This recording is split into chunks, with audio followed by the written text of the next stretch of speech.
Welcome to a series where we talk about the World Cup histories of each nation at the 2026 World Cup. Today we'll be talking about the European team I pull for above the rest, mostly because I got into the sport with the 2010 World Cup and this team was great and wore orange and had a cool bald guy. The Dutch are the Phoenix Suns of the World Cup. That's my NBA team, so it's fitting that I root for them here because they're so good sometimes. They're usually a lot of fun to watch. But their status as the most talented national team to never hoist the trophy is a bittersweet one. Let's talk about their complicated history and how they changed international football forever. Our story begins at the very beginning, Uruguay 1930, except the Dutch aren't there. Almost no one from Europe is here. Travel was expensive and took long, and during the Great Depression it just wasn't worth it. With the 1934 World Cup in Italy, the Netherlands would first attempt qualification there, and it went well, with the Dutch qualifying after wins against both Belgium and the Irish Free State. 1934 was a knockout-only tournament, and that made the Netherlands stay in the boot a short one. In the first round they played Switzerland, and while their game was close, the Swiss would win 3-2 to advance. A man named Kik Smit, I'm not kidding, would score the first ever World Cup goal for the Netherlands, so that's lovely. Qualification for France in 1938 saw the Dutch in a three-team group with the other two Low countries, Belgium and Luxembourg, with the top two both advancing to another knockout-style World Cup. Here, the Dutch would pace Luxembourg and draw Belgium to easily get into the tournament, where this time they'd be matched up with reigning silver medalists Czechoslovakia. This game was actually 0-0 after 90 minutes, which was much rarer back in the day than it is now. The Dutch had a solid defense this time and held out until extra time, where Czechoslovakia would score 3 goals to move on and eliminate the Netherlands in the first round for the second World Cup in a row. This is where World War II happens, and this was just awful for the Dutch. They were occupied by Nazi Germany for years and took a long time to recover after the war. They wouldn't even attempt qualification for Brazil in 1950 or Switzerland in 1954, and by the time they began to enter again, other national teams had pulled away. For Sweden 1958, the Netherlands had to top a group that had Austria and Luxembourg. 2 wins over Luxembourg was light work, but Austria was a much more difficult opponent. The Austrians would win the first game, and the second matchup ended in a draw, so no World Cup for the Netherlands. Qualifying for Chile 1962 saw the Netherlands grouped with Hungary and East Germany, and this went terrible. A 3-0 loss at home to Hungary in their opener led to a winless campaign, and Hungary would go through instead. Now it's England 1966, and the Netherlands would be grouped with Switzerland, Northern Ireland, and Albania, with the winner advancing. The Dutch won home and away against Albania, but only got 2 points in their 4 games against both the Swiss and Northern Irish, and the Dutch would finish 3rd place in this group as a result. The Dutch would be drawn with Bulgaria, Poland, and Luxembourg for Mexico 1970 qualifying, and this went very similar. This time losses to both Eastern European teams sank the Netherlands once again, who finished 3rd place for a second campaign in a row. So you may be wondering, when does the Netherlands become a giant of the sport? All we've discussed is a whole lot of losing so far. For West Germany in 1974, the Netherlands would be drawn with Belgium, Norway, and Iceland, and this became a race between the two Low countries. Both teams won all 4 of their games against the two Scandinavian countries and drew both their games against each other 0-0. The Dutch would go through on goal difference as the tiebreaker, having posted some serious blowouts along the way, and poor Belgium would be eliminated with 0 goals conceded. The Netherlands were going to the World Cup for the first time since pre-World War II. At the finals, the Netherlands would be drawn into a group with Uruguay, Sweden, and Bulgaria, and here's where they would announce themselves. In their first game against Uruguay, the seeded team in the semifinals to the previous World Cup, as well as 2-time winners of the event, it was the upstart dudes in orange that proved to be the better team all game. Johnny Rep got an early goal, the Oranje dominated chances for the rest of the game, and after several miraculous stops, Rep got a second goal to seal the Netherlands' first ever World Cup win. It ended up being the first of many at West Germany. Game 2 against Sweden was a 0-0 draw that would have been completely unremarkable and unmemorable if not for the famous Cruyff turn, completed by the Dutch superstar Johan Cruyff in the 22nd minute. It didn't result in a goal, but fuck that, what an iconic moment. This is one of the most famous dribbles in the sport, and this is when it became popular. On 3 points and looking good to advance, the Dutch would play their last group game against Bulgaria, and they put on a clinic, scoring 5 goals to destroy the Eastern Europeans and confirm their spot in the next round. I will say, one of those that they scored was an own goal that counted for Bulgaria. You can't be perfect, but still, a 4-1 win where you completely dominate chances is a good place to be going into the next round. This Dutch team played a brand of soccer known as total football that emphasized versatility over a rigid system. With total football, the formation didn't matter quite as much as the players playing within it, because the expectation for each and every outfield player on the Dutch team was that they could shift into any role at any time depending on the natural flow of the game. This meant Johan Cruyff, the superstar of the team, could be asked to play defender if he needed to, even though he was an attacking player. If the players were game for this, though, this was a tough system to counter, and in 1974, the players were up for it. I feel like I need to say that this team didn't come out of absolutely nowhere like I may be making it seem. Ajax, a team based in Amsterdam and historically a superpower of Dutch club soccer, used total football to become a dominant force in Europe, and Cruyff would keep up his amazing performance after moving to Barcelona the year before this World Cup. No one was underestimating the Dutch by any means, but there's no way they could have expected quite this. In the next group stage, with only the winner advancing to the World Cup final, the Dutch would be drawn with both Brazil and Argentina, as well as East Germany.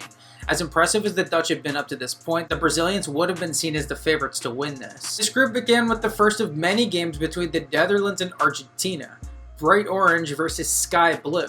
One of the great World Cup rivalries, and it begins here with a fucking slaughter. The Dutch scored early, with Cruyff being played through and beating the goalie with a lovely touch. This is a great goal. And then the Dutch would get another great goal soon after, with defender Ruud Krol catching a ball headed back from a corner and smashing it from outside the box. They would score 2 more in the second half, with Cruyff scoring a second and assisting Johnny Rep on his 4th goal of the tournament. This was the Netherlands' 4th four-banger of this tournament, and they could have had so many more goals as well. It was just total domination for the Dutch. The second game against East Germany was another easy win for the Dutch, with Johan Neeskens scoring early and a goal from Rob Rensenbrink, making it 2-0 to comfortably secure the win. This put them into a win-or-die game against Brazil in the final group game, with the winner going into the final and the loser going to the bronze medal match. The Dutch had the advantage of the draw being beneficial for them due to goal difference, but Brazil had the advantage of prestige, having won 3 of the previous 4 World Cups at this point. In this one, Brazil would go to brutal tactics to try to slow down the Dutch any way possible, and this combined with the weird all-blue look the Brazilians wore made this feel like some weird imposter team. The Dutch got 2 goals early in the second half from both Johans and won 2-0 to advance to the World Cup final and eliminate the holders. In the final, the Netherlands would run into their cultural and philosophical opposite, the hosts West Germany. Flexibility versus rigidity, and the Dutch started the game by immediately winning a penalty via another great run by Johan Cruyff. Neeskens would convert, and the Dutch were ahead before West Germany had even touched the ball. From here, though, it turned out the West Germans were the hard counter for the Dutch style. Cruyff was marked out of the game. The Germans would win a penalty of their own and convert it via Paul Breitner, and Gerd Muller would find the goal to give them the lead before halftime. The second half saw opportunities for both sides, but neither were able to convert any. For West Germany, this meant glory. For the brilliant Dutch, this meant they felt short at the last minute and what will become a trend for this national team. Still, this was a great run. There's no shame in losing in the final, but unfortunately, this will turn out to be Johan Cruyff's only World Cup appearance. We move forward now to Argentina 1978, an extremely controversial tournament, mostly due to the circumstance under which it was held. Argentina had just come into the hands of a military junta following a recent coup, and the secret police was rounding up people before, during, and after the World Cup. It was an oppressive atmosphere the like this tournament hadn't seen since Italy 1934 with Mussolini. To attempt to make it there, the Dutch would be drawn into a very similar qualifying group from 1974 with Belgium, Iceland, and this time Northern Ireland again. The Dutch would dominate this group, winning 5 of 6 and easily making it back to the World Cup with the chance to break through and win it this time. The journey would begin in a group with Peru, Scotland, and Iran. This wasn't quite the start 1974 was. It did begin with a 3-0 win over Iran, featuring a hat-trick from Rob Rensenbrink. But unfortunately for them, their next game was against Peru, and this ended up being tougher than anticipated. This was a good Peru team, and the game finished 0-0. This result worked for the Netherlands, giving them plenty of room to mess around against Scotland. Good thing, too, because the Dutch would end up losing this game 3-2, and the Scots kind of ran circles around the Clockwork Orange, with Archie Gemmill scoring an amazing goal and Graham Souness being the best player on the pitch. Following their runner-up appearance in their first group behind Peru, the Dutch would be drawn into a second group with Italy, Austria, and their 1974 final opponents, West Germany. After not being super good in their first group, this was make or break. Their first game in the super group was against Austria, and to borrow a phrase from US sports fans, the Dutch put belt to Austrian ass this entire game. 4 different Dutchmen got on the scoreboard, including Johnny Rep getting 2 goals, and the Netherlands had the perfect start to the group after winning 5-1. Up next was the grudge match, the 1974 final rematch, the Netherlands versus West Germany. The brilliant orange tacticians versus boring German efficiency. This game was back and forth, with the Germans scoring immediately on a rebound goal 3 minutes in, but the Dutch leveling the score by halftime thanks to a brilliant strike from outside the box by Ari Hahn. West Germany would retake the lead in the second half on a header goal, but once again the Dutch found an equalizer. This time, both the Van der Kerkhoff brothers would link up, with Willie providing the assist for Rene. A frantic final few minutes stayed scoreless as the match ended 2-2, a draw that worked amazingly for the Netherlands. This was West Germany's second tie of the groups after drawing 0-0 with Italy, and after the Azzurri were able to take down Austria in their second game, this group basically came down to a playoff between the Oranje and Azzurri. The winner moves on. A draw would almost certainly see the Netherlands move on unless West Germany murdered Austria, and spoiler alert, they didn't. So here we go, Netherlands versus Italy. This game ended up being kind of weird, I'm not going to lie. The Dutch defense was playing with fire early, conceding a goofy-looking own goal and being lucky to only be down 1-0 going into halftime. Things turned around in the second half, though, and the man who scored the own goal, Ernie Brons, would make up for it big time with the most casual fuck-it shot from outside the box that somehow ducked between two defenders and beat the great Dino Zoff in goal for the equalizer. The game got even more physical from here, but the Dutch would find their winner on a shot from even further out by Ari Hahn, who was having himself a hell of a tournament.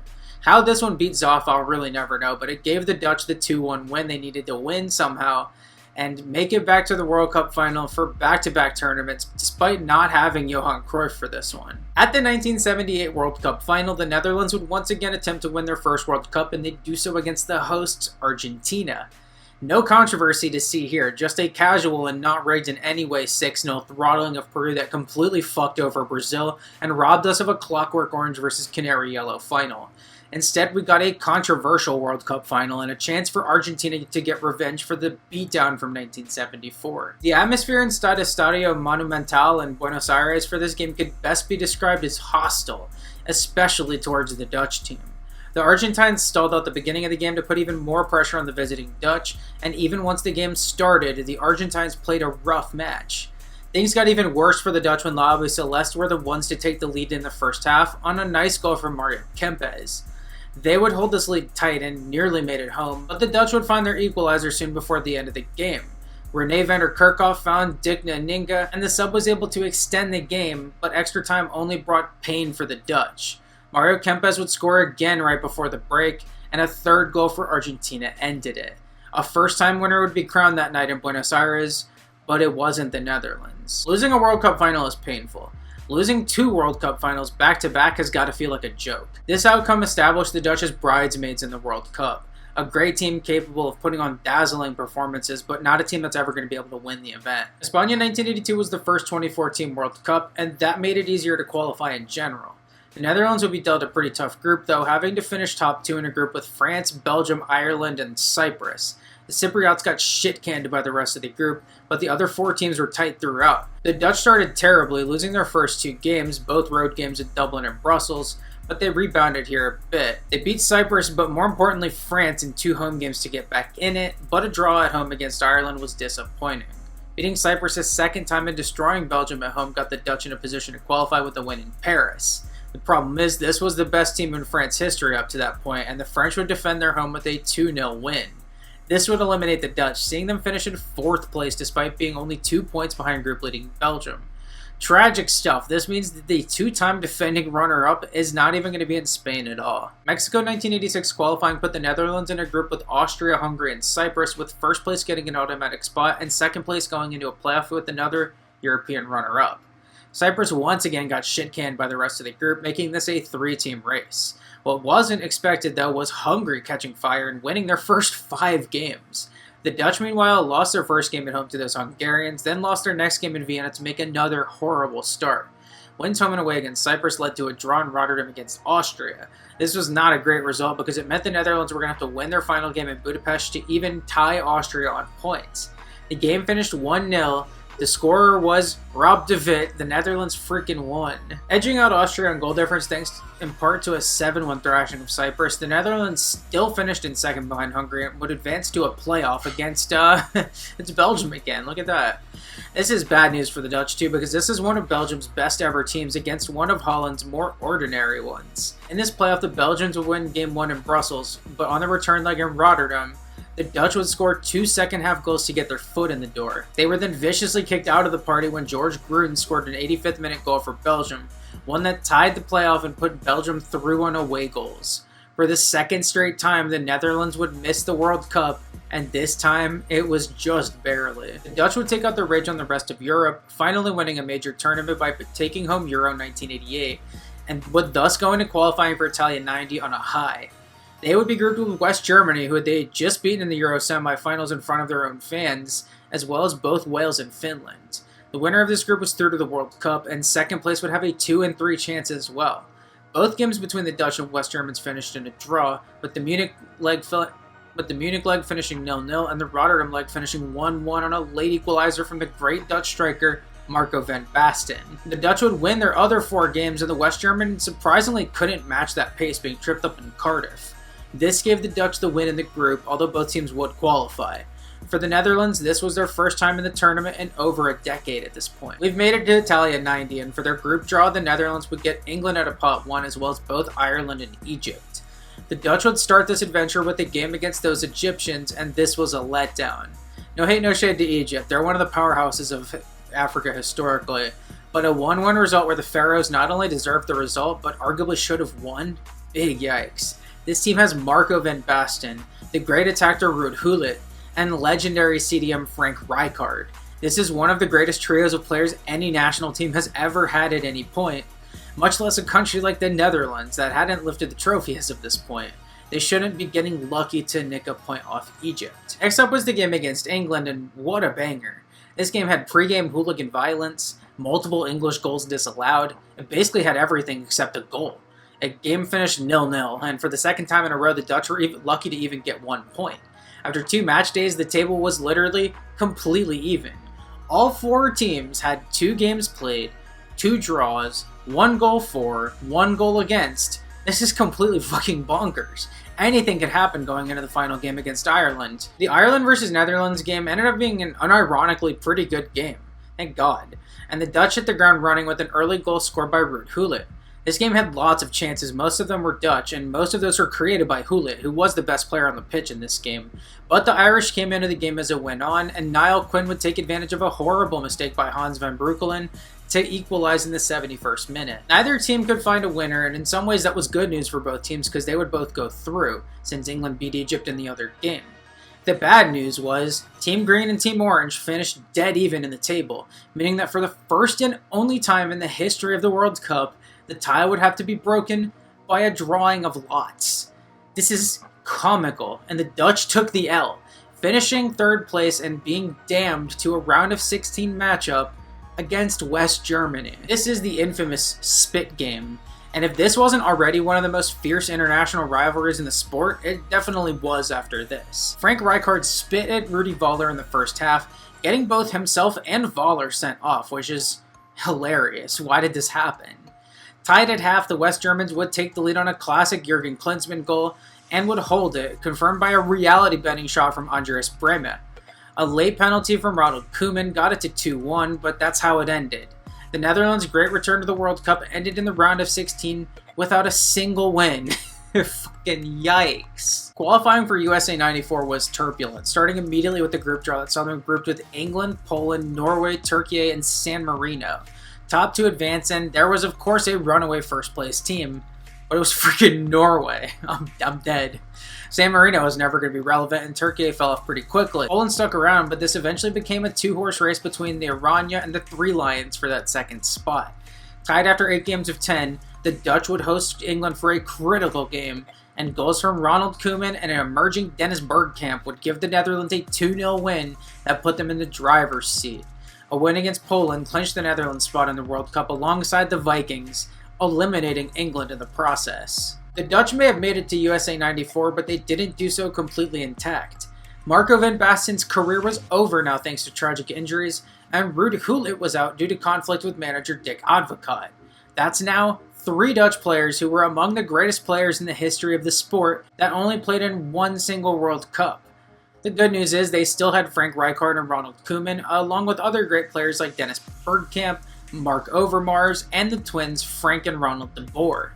They would be drawn with Belgium because of course, Morocco, and Saudi Arabia, and this is a fun, wide-open group with 2 Low countries and 2 Muslim countries. The Dutch would open their World Cup against Saudi Arabia, who was playing in their first ever World Cup game and were expected to be pushovers. The Saudis were not, in fact, pushovers, scoring their first goal of the game and holding this lead at halftime over the stunned Dutchmen. Saudi Arabia would attempt to hold on to this lead, but they didn't keep it long past halftime because Wim Jonk would score on a cannon from outside the box to equalize in the 50th minute, and the Dutch would pour forward trying to find a winner after this.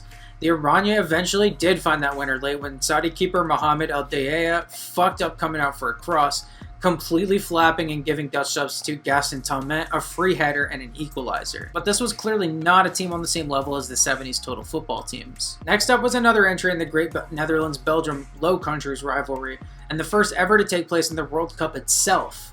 This ended up being a great game. The Dutch looked a lot better on attack, but Michel Prudhomme had an amazing game and goal for the Red Devils, and the only goal would be scored by Philippe Albert off a corner for a 1-0 Belgium win. This was an unfortunate result for the Dutch, who now sat in 3rd place in the table, even behind the Saudis, and they had to get a result against Morocco in their last game to feel good about advancing. The Flying Dutchman versus the Atlas Lions was a must-win for the Dutch in order to avoid the same fate they met in Italia '90. This game was played in Orlando, Florida, and as someone who's lived there for a few years, I can tell you it gets hot as fuck there in the summer.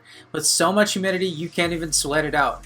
The conditions kicked both teams' ass, especially the Dutch, but that didn't stop the Oranje from taking a lead at halftime thanks to a pretty fluky goal from Dennis Bergkamp, his first at a World Cup. Morocco equalized coming out of halftime though, and the Dutch would have to hold on until the 77th minute when substitute Brian Roy scored a goal that was also pretty fluky, but gave the Netherlands the win. For the second time in this group, the Dutch had won 2-1 against a team from the Middle East, and they didn't look particularly good in either game. A Moroccan defender after the game was quoted talking about Dutch midfielder Jan Wouters, and he said, "The way Wouters plays, my grandmother could play better. It's a shame to send Ruud Gullit away for this." Somehow the Dutch won the fucking group despite all of this, finishing ahead of Belgium on goals scored and ahead of the Saudis based on the head-to-head result. But this was so close to being so much worse for the Dutch. Second place Saudi Arabia was drawn against Sweden, a very good team, and the Belgians got sent to play fucking Germany, which was the Dutch's fate in the last World Cup.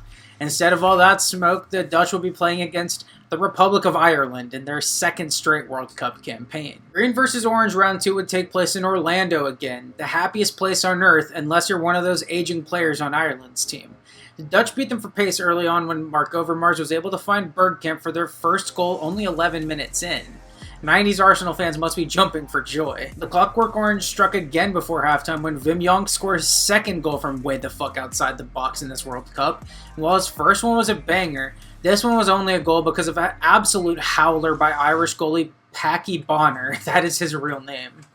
The Dutch would make a defensive shift in the second half and attempt to hold the lead, and while the Irish did have opportunities, the clean sheet was kept.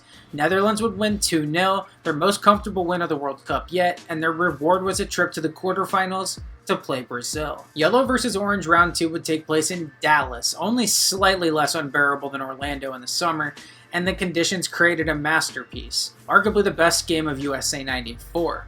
The first half was good, both teams felt each other out, but while the game went into halftime 0-0, the second half would be on some heavyweight boxing match type shit. Brazil struck first soon after the break on a beautiful goal from Romario, and scored again not long after when Bebeto got behind the Dutch defense and rounded the keeper, finishing in the open net and hitting him with the baby swing. Down 2-0, the Dutch looked down and out, but less than 60 seconds after Bebeto's goal, Bergkamp would get a smash and grab goal to bring it back to 2-1. The Dutch continued to pour forward and win opportunities, and on a corner in the 76th minute, Overmars would put it in the box and found Aaron Winter for the header and an unlikely equalizer. Back level and on top of the world, the Dutch fell victim to a great free kick by Branco, who got Brazil the lead back. This time, Seleção would hang on for the 3-2 win, and the biggest winner was soccer. Any Americans watching who didn't continue to keep up with the sport after witnessing this game should be shamed. Unfortunately, someone had to lose, and who better than the eternal bridesmaids of international football? Luckily, this next generation of Dutch players would be some of the best in the country's rich history of great footballers. Their journey to France 1998 saw them placed in a group with, guess who, Belgium, along with Turkey, Wales, and San Marino. With a tomato can at the bottom of the group in San Marino, the other four would battle in a pretty even qualifying group. The Dutch would start with 4 wins in 4, highlighted with a 3-0 win in Brussels, and ended with an upset 1-0 loss in Bursa against the Turks.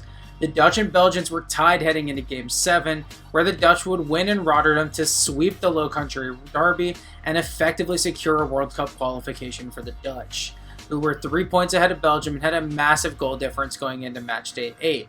A draw against Turkey in the final game clinched it. The Dutch were going to France 98. The Dutch would begin their tournament with a draw where they'd beat Mexico out of North America, South Korea out of Asia, both new opponents, and fucking Belgium again. This is just insane, but it's once again not a bad draw at all.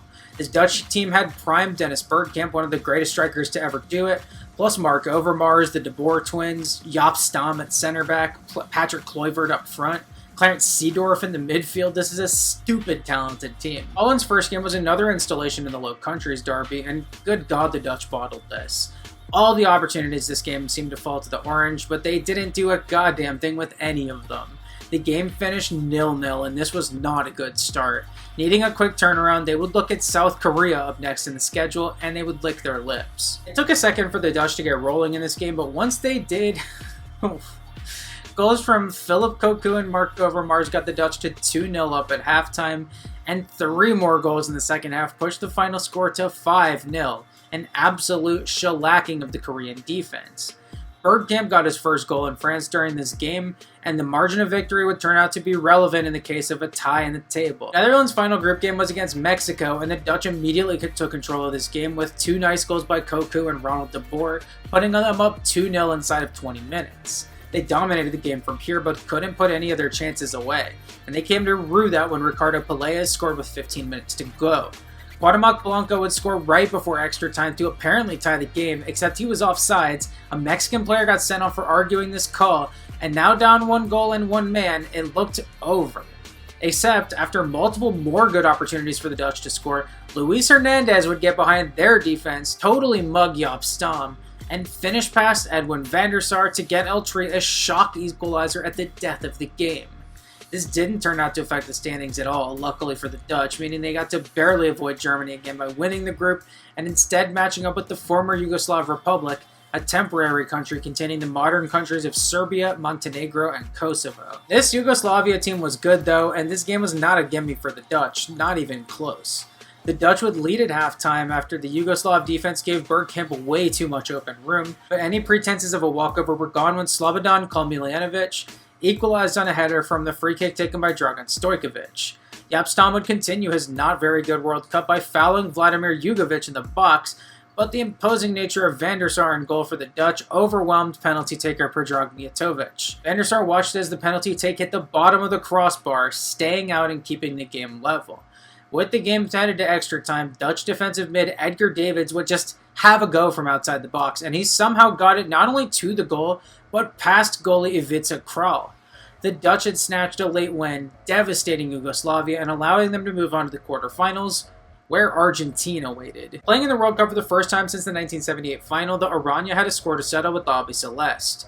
Stade Velodrome would be the host of another great entry in this rivalry, where the Netherlands were the better team at the start and scored 12 minutes in when Bergkamp's header perfectly set up Patrick Kluivert, who scored in his first game played since getting the red card against Belgium in the very first game. Argentina would respond immediately, with Claudio Lopez getting way the fuck behind the Dutch defense and beating van der Sar to equalize in the 17th minute. The game went to halftime 1-1, with Argentina continuing to look like the better team. Gabriel Batistuta got extremely unlucky not to score after halftime. Carlos Roa made a phenomenal save on a header from Kluivert, and when Arthur Newman was sent off for the Netherlands in the 76th minute, it started to feel like the Dutch were going to lose this one. In the 87th minute, Ariel Ortega got in the Dutch box and went down after a challenge from Jaap Stam. It looked for a second like big dumb Jaap Stam just gave the game away for the Dutch again, but no, it turns out that Ortega was diving like the Argentines had been doing all fucking game, and he got a yellow card for doing this. Pissed off, Ortega would bounce up and fucking headbutted Edwin van der Sar right in front of the ref, and if he could have gotten 3 red cards for doing this, he would have. What a fucking idiot. By doing this, he completely negated Argentina's momentum, brought the game back down to a 10-on-10, and Ortega was also low-key one of Argentina's best players in this game, so he also took away from Argentina's ability to find a winning goal, too. People clown on Zinedine Zidane for good reason, but this headbutt here from Ortega probably ended up being the second worst headbutt in the history of the World Cup because it allowed for this to happen next. Heel goed naar Dennis Bergkamp. Dennis Bergkamp. Dennis Bergkamp neemt de bal aan. Dennis Bergkamp. Dennis Bergkamp. This is one of the greatest goals ever scored at a World Cup. It's one of Bergkamp's finest, and it came from seemingly nothing. Frank de Boer just hooves it up for Berge, who takes two absolutely incredible touches. The first one to round the great Argentine defender Roberto Ayala, and the second to put himself in the perfect position to finish past Carlos Roa with his third touch and put the Netherlands in the semis for the first time since the 70s. It must have been so cathartic at the time for Dutch fans to see their team knock off the hated Argentines, one of the best teams at the tournament. Netherlands' next match will be against another familiar South American side with a chance for revenge against the reigning champions Brazil. Much like the game between these two teams in the '94 quarterfinals, the first half here was scoreless, but the second half was immediately more interesting. That's because Ronaldo struck immediately, putting Brazil in the lead and setting up an intense second half. Both teams had multiple opportunities from here, but Brazil should have put this out of the question when Ronaldo was played through clean on goal. And for the second time this World Cup, Edgar Davids played hero, somehow making up a ton of ground and challenging R9 when he thought he was through one-on-one with Edwin van der Sar. The Dutch goalie would also get in on the action, denying Rivaldo and keeping the Dutch in the game at 1-0. With the game nearing the death and the Dutch down a goal, they activated their clutch gene once again. Ronald de Boer would dive down the right and put a great ball into the box, one that found Patrick Kluivert for an equalizer in the 87th minute. For the third straight knockout game, the Dutch saved themselves at the very end of regulation with a goal, although the difference here is they needed this just to survive. The game went to extra time, and this is in the era of the golden goal that single-handedly ended the game in favor of the scoring team. No goals, though, meant that this game was going to penalties with a spot in the World Cup final on the line. The first two takers on each team hit, but while Emerson put Brazil up 3-2, Philip Koku's shot was saved by Claudio Taffarel to give the Yellows the advantage. Dunga hit the next pen to put Brazil at 4-2 and put all the pressure on Ronald de Boer. His grounded shot was also saved by Taffarel, and that's it. The Dutch are out in a heartbreaking fashion and will once again fall short of the World Cup. Losing in the semis means the Dutch get to compete in the third place match, sometimes a really fun match between two teams free of the shackles of expectations, and sometimes a dull match between two sides that no longer care. This leaned more towards the former, with plenty of scoring in the first half. Robert Prosinecki finished off a great move to give Croatia the lead, but Boudewijn Zanden got to provide his own moment for the Dutch with a nice goal to equalize in the 22nd minute. The great Davor Šuker would take the lead back for Croatia with a goal in the 36th minute, a really nice team goal that gave Šuker the golden boot, and there was no more scoring in the second half. The Dutch had put on a show, they had a good run, but they had to settle for 4th place in the tournament. Moving on to Korea-Japan 2002, expected to be this great return to the World Cup to once again pose a huge threat, the Dutch were given the worst kind of draw and somehow getting Portugal, the European runners-up, Ireland in the third pot, which is insane, and then 3 complete bottom dwellers in Cyprus, Estonia, and Andorra. Andorra lost every game, Cyprus and Estonia split with each other and lost every other game, so this was a 3-team group between Holland, Ireland, and Portugal. The Dutch results against these two teams just weren't good enough. A draw at home against Ireland where they had to come from down 2-0, that's not good. A 2-0 home loss against Portugal, that's even worse. Draws in Porto and Dublin were better on paper, but this left them in 3rd place, out of the World Cup for the first time since the 80s. Bergkamp had retired from the national team at a young age before this cycle, and with their elimination here, this proved to be the end of yet another promising but trophyless generation of Dutch football. It's Germany 2006 time, and the Netherlands would be drawn into this goofy-ass 7-team group, where the toughest teams were Czechia, Romania, and Finland. This wasn't a super tough group, and the Dutch would steamroll, actually beating a great Czech team in both matches and only dropping points on 2 draws to North Macedonia, of all teams. The Dutch won this group going away and automatically qualified to the 2006 World Cup. Here, the Dutch got drawn in arguably this tournament's group of death. They got their bitter rivals Argentina out of pot 1, fellow Orange enjoyers Cote d'Ivoire out of the Africa-South America pot, and then instead of a North American or Asian team, they got Serbia and Montenegro, a respectable European team looking for revenge for France in '98. In this tough group, the Dutch would begin in Leipzig against a resolute Serbia and Montenegro team known for their defense. One of the great young Dutch players would emerge early, though, with Arjen Robben blazing past the defense and beating Dragoslav Jevrich one-on-one to give the Flying Dutchmen a 1-0 lead they would hold until the final whistle. Serbia and Montenegro tried to find an equalizer and had their opportunities, but the Dutch defense was able to hold and pick up a critical 3 points. Game 2 in Stuttgart put the Netherlands against the Ivory Coast, arguably the best team in Africa at the time, and this ended up being a better game. The Dutch took the lead early through a direct free kick from Robin van Persie, a young striker early in his career at Arsenal, and scored their second through Ruud van Nistelrooy, another legendary striker on the team that was about to move from Manchester United to Real Madrid. Côte d'Ivoire got one back still in the first half on a great goal from Bakary Kone, but a still fun second half had no goals for either side. The game finished 2-1. The Netherlands picked up their second win in the groups to match Argentina and ensure both teams progress at the hands of both Ivory Coast and Serbia and Montenegro. Game 3 was the renewal of this great Argentina-Netherlands World Cup rivalry, and for the first time, not much was riding on this. If the Dutch won this, they'd win the group and play Mexico instead of Portugal. I guess that's something, but both teams are through already. A draw suits Argentina, who have the better goal difference, and the Dutch decided to park the bus all game anyways. If anyone was going to score here, it was always going to be Argentina, but this one finished 0-0 and was super forgettable. The Netherlands reached the knockouts where they would match up against Portugal and Nuremberg. Portugal had knocked out the Netherlands out of World Cup qualifying in 2002 and then beat them in the Euro 2004 semi-finals, so there was plenty of revenge to play for. Portugal scored early on a great goal set up by nice play from Deco and Pauletta, and scored by Maniche, and then the game just popped the fuck off. Yellow card after yellow card. Ronaldo comes off injured. Costinha gets sent off right before halftime to give Holland the man advantage. All this, by the way, before halftime. The second half sees multiple opportunities for both teams. A headbutt by Luis Figo and Mark van Bommel only resulting in a yellow. Then a red card for Khalid Boularus that makes this a 10-on-10 and led to a fight between the both teams. The Dutch at one point disregarded the soccer etiquette that you kick the ball to the other team after an injury, and Deco responded by sliding into the back of John Heitinga and starting another brawl. This resulted in 3 more yellow cards. Deco would pick up the ball while a Dutch player was trying to take a free kick and got his second yellow card to become the 3rd player sent off from this game.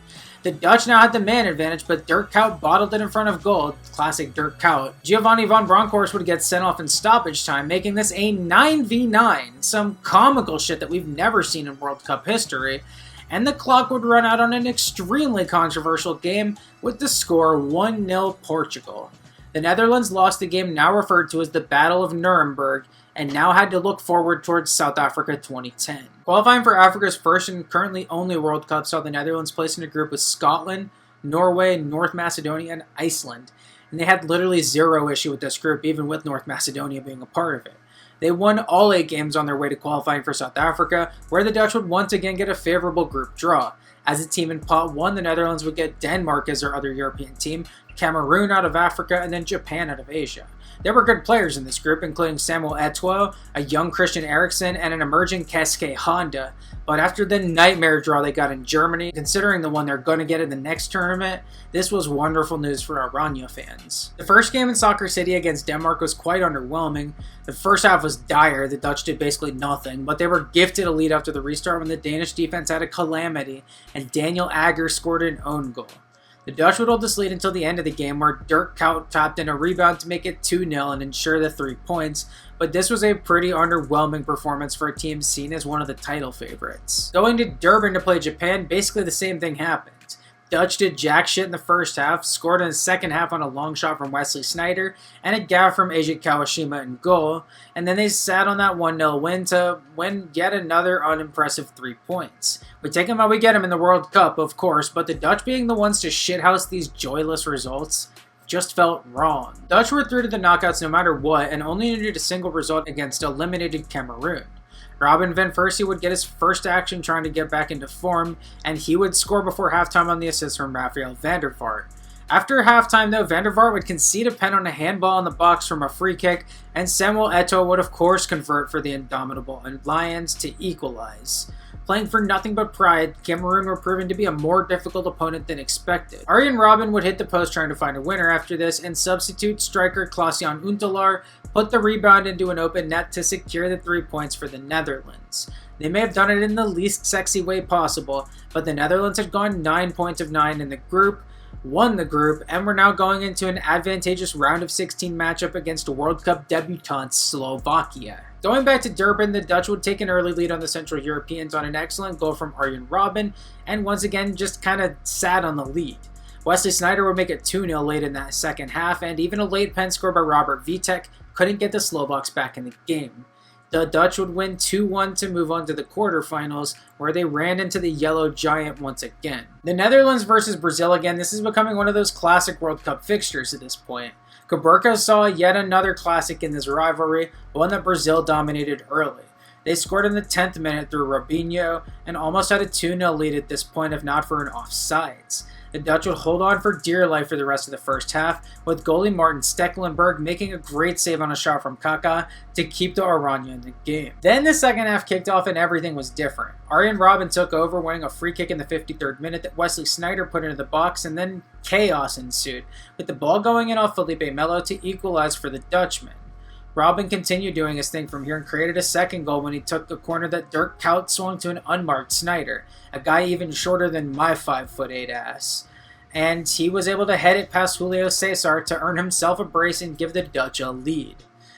Brazil poured on for an equalizer, desperate to avoid another quarterfinals exit, but they couldn't find it.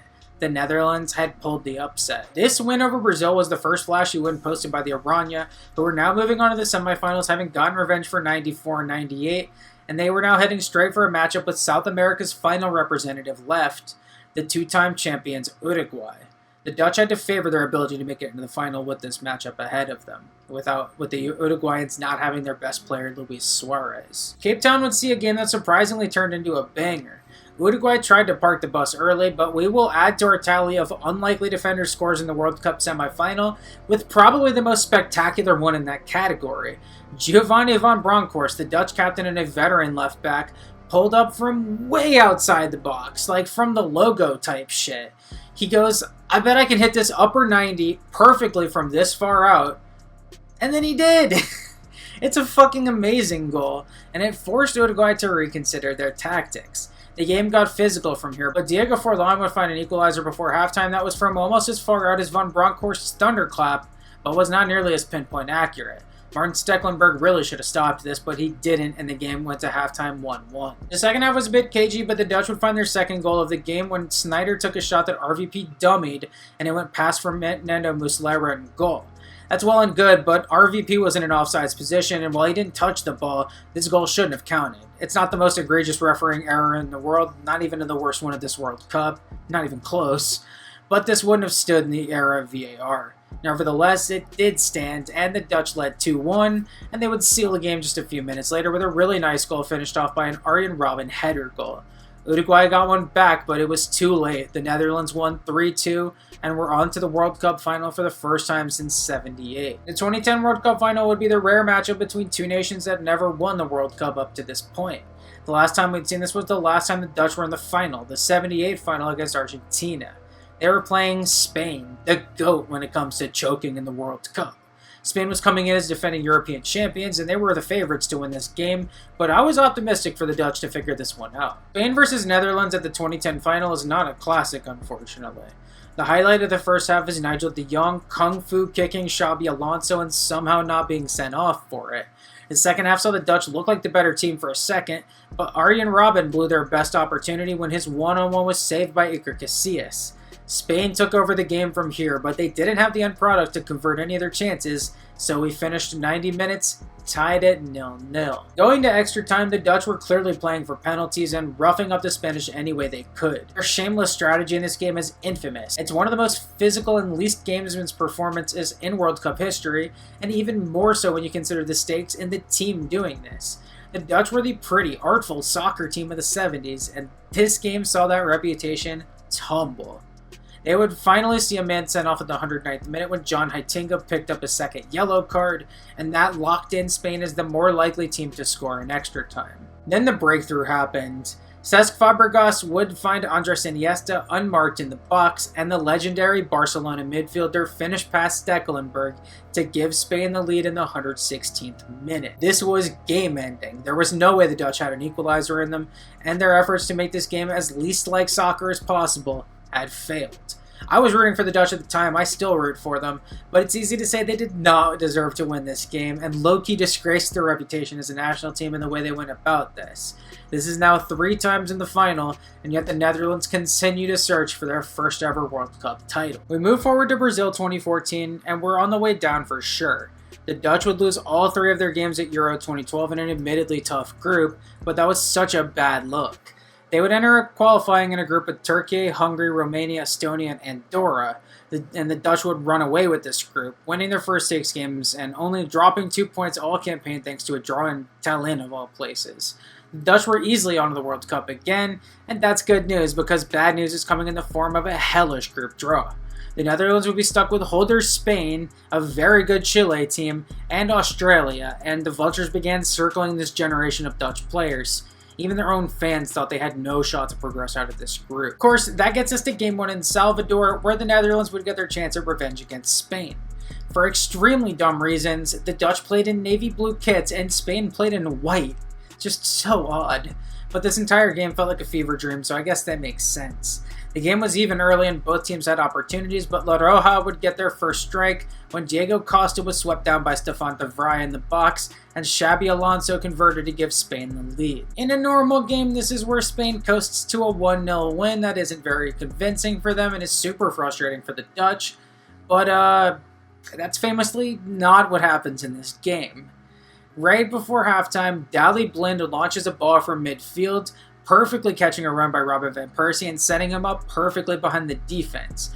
RVP took flight, hit perhaps the most iconic World Cup header of all time, literally launching his body like Luigi would in Super Smash Bros. When he does his side B, and he got the ball past Iker Casillas for a fucking beautiful equalizer. RVP immediately goes and celebrates with manager Louis van Gaal. This is one of the most iconic moments in modern World Cup history. The Dutch would go rampant in the second half. A great assist by Wesley Sneijder set up Arjen Robben, who took it down and embarrassed Gerard Piqué before finishing past Casillas to give the Dutch the lead. The Oranje would keep attacking. RVP would hit the crossbar. A third goal was clearly coming, and the Dutch would find it on a Wesley Sneijder free kick.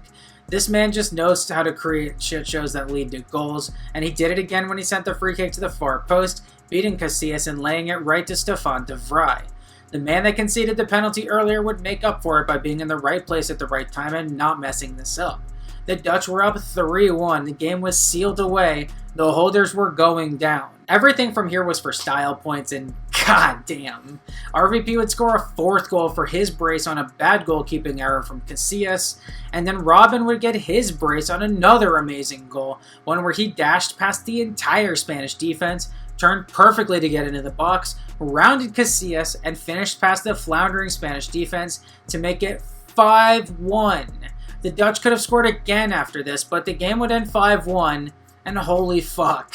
It's one of the great ass beatings in World Cup history, and all I gotta say is the Spanish are lucky Germany did what they did to Brazil, because that caused a lot of people to forget about this one. The Netherlands now had 1 foot in the knockouts, and they just needed to take care of business against Australia. They just beat the 2-time reigning European champs though, so what is old ass Tim Cahill and a bunch of championship players gonna do that the best midfielders of their generation weren't able to do?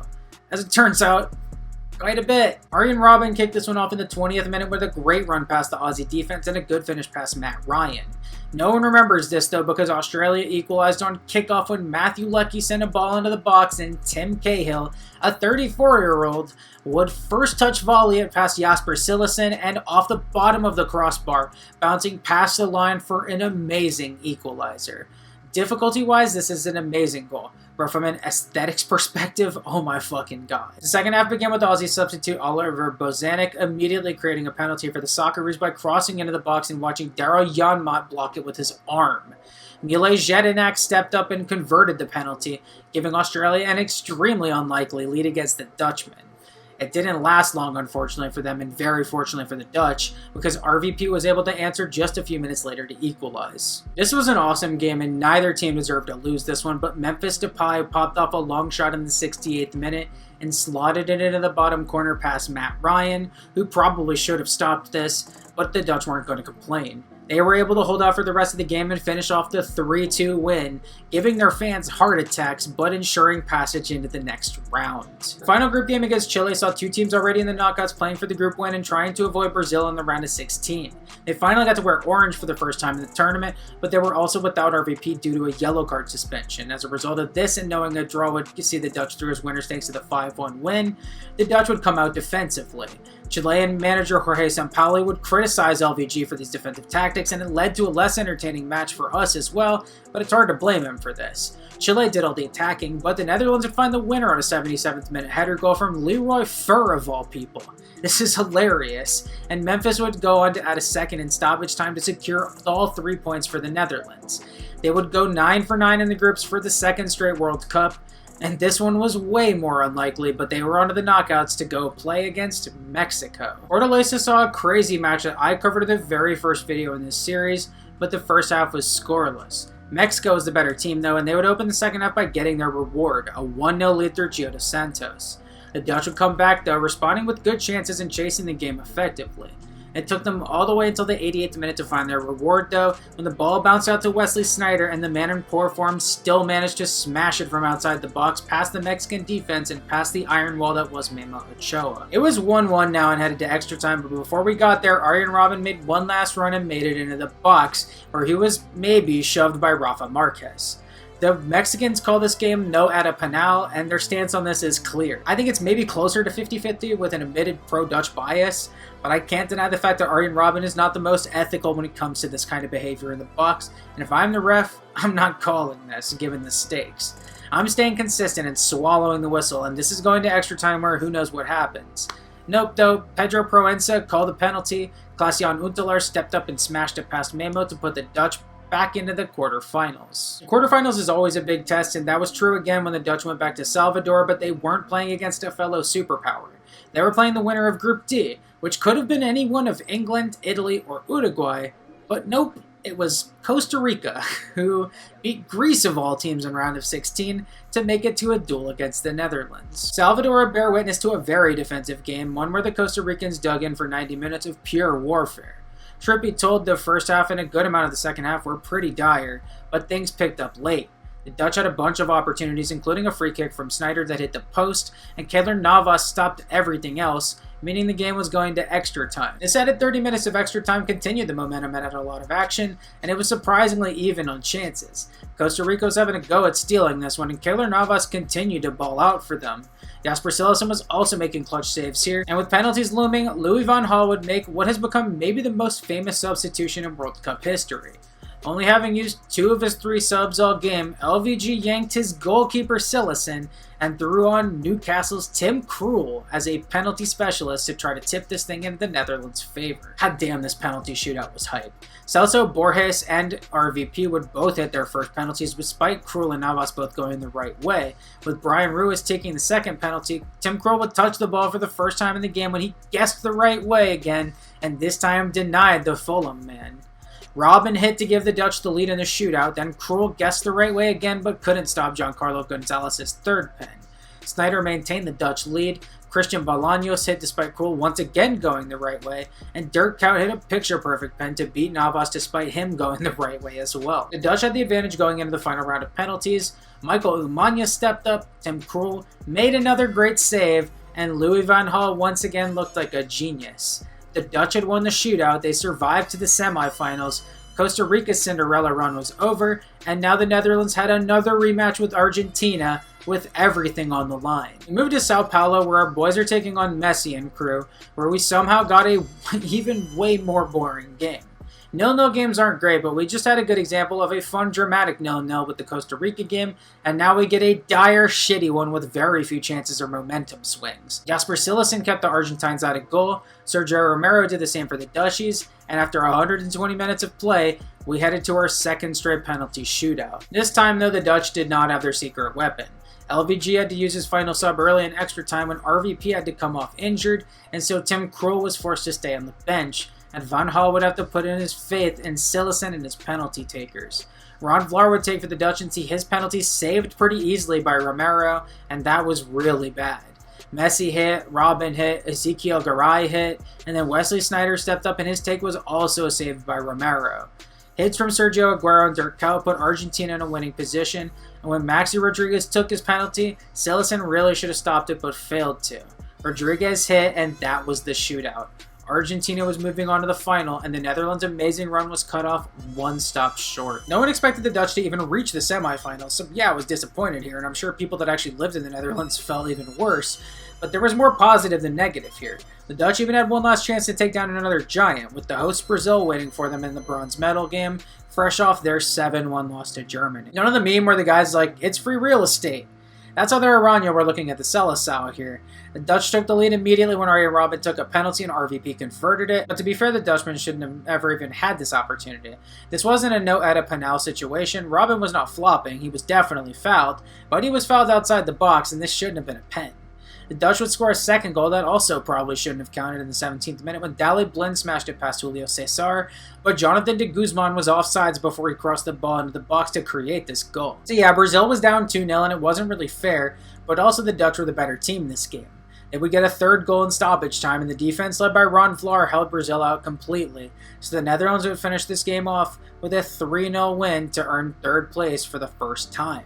It really was true here, the old saying that the gold medalist is euphoric, the silver medalist is super disappointed, and the bronze medalist is just happy to be there. That's 100% the case here. This was a great accomplishment, but it would be the final good run from this generation. The Dutch would shockingly miss out on Euro 2016 despite that being the first 24-team Euro. So that's a bad sign. For Russia 2018, the Dutch would be a pot 1 team, and despite that, got fucked by the draw. They got France out of pot 2, the team that will eventually win the whole World Cup in Russia, spoilers alert. They also got Sweden out of pot 3, a team that was definitely pot 2 quality at the least. And then they got Bulgaria, Belarus, and Luxembourg, which is whatever, but this is a tough top 3. It started well for sure. The Dutch got a 1-1 draw in Solna against Sweden, and France dropped points by drawing 0-0 in Borisov against Belarus. Then the Dutch lost at home to France 1-0, and that was already a bad sign for their chances of winning the group. They got wins at home against Belarus and in Luxembourg against their fellow Low Country, and then the roof caved in with a 2-0 loss in Sofia to Bulgaria. That's horrible. The Dutch sat in 4th place in the table halfway through the double round robin. After beating Luxembourg 5-0, so much rode on their 7th game in Saint-Denis against France, and they got battered 4-0. Still in 4th place at this point, the Dutch needed a miracle. They actually won their last 3 games, including winning 2-0 at home against Sweden to pull even with them on points for 2nd place, but goal difference favored the Swedes. The Dutch finished the campaign in 3rd place in the group, out of the automatic spot in 1st place, and out of the playoff spot in 2nd. France would go on to win the World Cup for the 2nd time, Sweden would go on to the quarterfinals for their best run in the 21st century, and for the first time since 2002, the Dutch would miss the World Cup. The Netherlands' absence at this World Cup went under the radar in comparison to teams like Italy, the United States, even like Chile, but goddamn was this a dark time for the Dutch national team. They weren't there for Euro 2016, they weren't there for the 2018 World Cup, and then at Euro 2020 they got upset by Czechia in the round of 16. That amazing 3rd place run in Brazil was starting to appear further and further away. This finally brings us to Qatar 2022, where the Dutch would be drawn into a group with Turkey, Norway, Montenegro, Latvia, and Gibraltar. This campaign started poorly, with Burak Yilmaz getting a hat-trick to help the Turks beat them 4-2 in Istanbul. Things picked up from here though, with the Dutch winning 6 of their next 7, only dropping 2 points with a draw in Oslo against the 2nd place Norwegians. The Dutch came into the penultimate matchday with a 2-point lead on Norway, and while they really blew it by drawing in Podgorica against Montenegro, Norway also drew 0-0 at home with Latvia. This meant all they needed to do was draw in Rotterdam against Norway in the final game, and with 2 late goals they would win it to make it back to the World Cup. I was so excited to see the Dutch back in the World Cup, and the group draw only made things better. They were drawn with the hosts Qatar, as well as 2 dark horses in Senegal and Ecuador. This was not an easy group at all, but it was as manageable as the Dutch were going to get here. This would give them a chance to win the group, and also give all the young talent on this national team some valuable World Cup experience against some solid teams. And Qatar. The Dutch would open with Senegal, and this one was cagey. Senegal would clog up the midfield and grind chances to a halt, with the Dutch failing to convert any of theirs, but goalie Andres Noppert making a few nice saves to keep Les Lions at a goal as well. With time running out and the game heading to a 0-0, Cody Gakpo made a run, Frankie de Jong found him with a long ball into the box, and Edouard Mendy gave Gakpo way too much room to put the ball into the back of the net and give the Netherlands a late lead. Mendy would spill a shot in stoppage time that Davy Klaassen would rebound for the 2-0 lead to secure the win for the Netherlands. They would take 3 points from their first test, and this is definitely encouraging. The Dutch will go to Al Rayyan next to play defensive-ass Ecuador, and broke through their defense in just the 6th minute of the game on a great shot by Cody Gakpo from outside the box. This dude was beginning to make himself a player to watch in this World Cup, and it put Ecuador on the attack, something they weren't super comfortable with. Despite this, Latry would get the better of things from here and get some good opportunities. Purvis Estupiñán did score right before halftime, but thanks to his teammate obstructing Nopert's view from an offsides position, the Dutch would just barely get to halftime with the lead. This did not last though. Enner Valencia struck again to rebound a shot parried away by Noppert, and his goal stood to equalize the Ecuadorians. The Mountain Men continued to get the better of this game against the Flatlanders, but neither team would find a winner, meaning the Dutch would escape this one with a single point. They were still in a great position to advance and possibly win the group though, because they just needed to beat Qatar, who had been dreadful up to this point. Going to Alcourt to play the hosts, Gakpo once again scored a really nice goal from just inside the box to give the Dutch a 26th minute lead. When Frankie de Jong scored a rebound goal early in the second half, that was it. The Dutch dominated this one and they got the 3 points they needed to win the group. Their reward was a date with the United States in the round of 16. As an American who roots for the Dutch as my European team of choice, this game was very conflicting for me for about 10 minutes. Then the Dutch had a lethal counter where an excellent cross from Denzel Dumfries found Memphis Depay for the finish. From here, it was clear the Dutch were the better team. Noppert made a few good saves to keep the Americans off the board, and then Dumfries got his second assist of the game by finding the other guy still on this team from the 2014 Dutchies, Big Dali Blind. Haji Wright scored a freaky goal to get one back for the US, but Dali Blind paid Dumfries back in stoppage time by this time assisting on Dumfries' goal to finish the game off at 3-1. The US was out, and the Dutch were on for another matchup against Argentina. We've seen so many matches between the Oranje and La Celeste, and this may have been the most hype one out of them all. I didn't mention it yet, but the Dutch manager this time around was a dude named Louis van Gaal. The prodigal son had returned, and he was now coaching against the team that knocked out his Dutch the last time he was in charge back in 2014. Since then, LVG went to Manchester United and flamed out, retiring from managing in 2016 and staying retired until 2021, when he came out of retirement to rescue the national team after years of mismanagement. LVG may have had haters from his time at United, but goddamn could this guy manage a national team. This game would be a big test for him. Argentina took the lead late in the first half when Messi played a fucking sick no-look pass for Nahuel Molina, who would finish past Noppert. The Argentines would hold this lead until halftime, and they'd make it 2-0 in the 73rd minute when Messi converted a penalty committed by Denzel Dumfries, and it looked like it was over. We've seen the Dutch make a few comebacks during this video, but this may have been their most unlikely one. LVG had one more card to play, and in the 78th minute, he would take Memphis off the pitch for a big 6'6" monster by the name of Wout Weghorst. Just a few minutes later, Weghorst would strike, hitting a header from across sent in by fellow sub Steven Berghuis and getting it past the legendary Emi Martinez to get the Dutch one back. A fracas followed a few minutes later after Nathan Ake was hacked down by Leandro Paredes, and the game was starting to get chippy. It looked over though, but the Dutch would win one last free kick deep in stoppage time. I've cut down on playing goals thanks to copyright. I've only played one up to this point, and I kind of had to, but I have to play this one. It's too good. Coat minus, smart, too close, extraordinary, one! What a fucking goal. This cemented both Wout Weghorst and Toon Koopmeiners as Dutch legends, but the work wasn't done. This just got the Netherlands to extra time, where they would hold out with multiple blocks by Virgil van Dijk and Wout Weghorst. This got them to a penalty shootout once again. Virgil van Dijk, the great Dutch defender, would see his penalties saved by Emi to begin the shootout.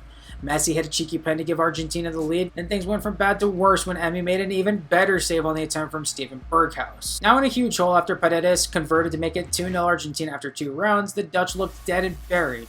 Again. Koopmeiners finally got a hit for the Dutch, but Gonzalo Montiel also hit to put the Dutch on the brink of death. The odds of them coming back at this point were so beyond low, but Weghorst hit.